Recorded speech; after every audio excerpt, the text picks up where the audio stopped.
So this week's topic of conversation has been all about the release, and what we're going to be doing today is continuing obviously that topic of conversation, but we're going to be really kind of getting that sort of sense of whipping the club through and what really influences that happening. So to understand that, what we need to be discussing today is the importance of the sequencing of the body in the start of the downswing and the importance of tilted motions in the golf swing as well. Now, if I got set up here and I take my backswing position, okay, so what we're basically looking to do at the start of the downswing is the lower body will lead and it will move progressively towards the target, and then I will start to introduce rotation like so towards the target with my chest as well. And what you can see is that as I start to rotate, my hands kind of take a bit of a widening motion at the start of the downswing, okay? So they're not kind of working towards the golf ball immediately. They're sort of working away from the golf ball. And the reason why that's happening is because we're sort of rotating around a tilted structure. So that kind of means that if I sort of move like this way, my hands come in very narrow. If I sort of rotate correctly, because of the tilt of my spine, the hands actually work initially a little wider. But the key thing really is what happens roughly between lead arm horizontal and when the club's parallel.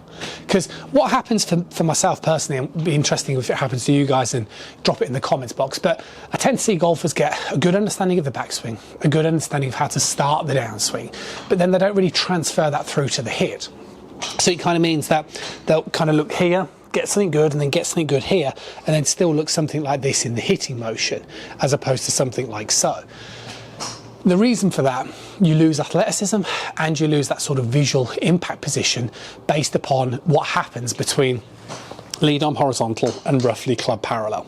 So what should happen, and what we see with professional golfers is, again, they start the downswing, we know the hands work wider because of the tilted motion like we spoke about, but from lead arm horizontal and club parallel, what happens is as the golfer continues to rotate the pelvis, continues to rotate the chest towards the target, this encourages the hands to work towards the golf ball. So it's almost like the hands go sort of wide to narrow. But the way that's happening is not necessarily because of what you're necessarily doing with your hands, it's because of the reaction that it's having towards the body. So getting this sequence of lower body and then that sort of chest rotation really gives that capacity for the hands to go from this position to this position.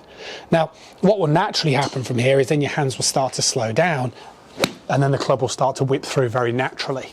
And the more you emphasize that, you know, the more potential speed that you can get. So for example, if I sort of demonstrated a position where I'm sort of more like this, yeah, then that will obviously get that club whipping through more and more.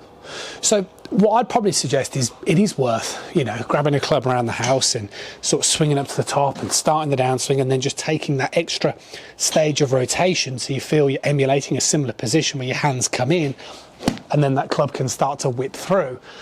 But what I'd say is a more practical thing, which seems to give better responses to this, is you can always do one of two drills. The first one is you can do a bit of a step drill. So you can kind of step. And the reason why the step drill works particularly well is because it gives you more time to concentrate on the downswing and you can start to get to more of a feeling of rotating your chest, then delivering the club. The other option for this is to just sort of play around with the feeling of your head looking at the target before you've hit the ball. Because by your head sort of moving this way will kind of encourage your chest to move. So I think that's not a bad option either, you know, just to sort of get a feeling that your head's looking at the target before you've hit the ball, and this will encourage that hands to work on a sort of narrow arc, shall we say, or a more of a whip round arc, and this will encourage that speed, that club head to really speed through.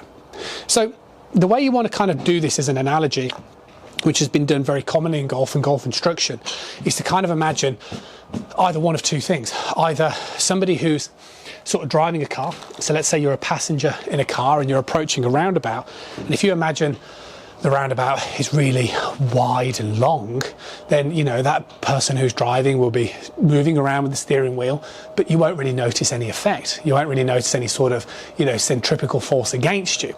But if you imagine you approached a much smaller roundabout and then you went at the same sort of speed and the driver had to come round, you would go flinging on the other side of the car. And that's what we're trying to really say when it comes to this type of motion. If you're the sort of golfer who starts the downswing pretty good, But then from here, you kind of just, your arms work on a wider path like so, then you're going to be the kind of person who's going around the big roundabout.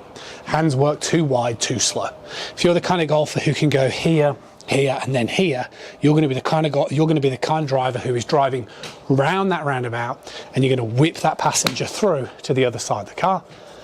And it's the same with the speedboat analogy as well. Same analogy with the water ski analogy as well, with the kind of driver and the actual person who would be on the water ski, and as that boat turns that corner more sort of viciously round, then that person is going to be propelled around that corner much, much quicker. But enough of the analogies. I think the key thing to understand is that you want to make sure that you are continuing to rotate both your pelvis and your chest that little bit more to encourage those hands to come in and help you really whip that club through and gain what would be classed as that effortless speed. See you guys again soon.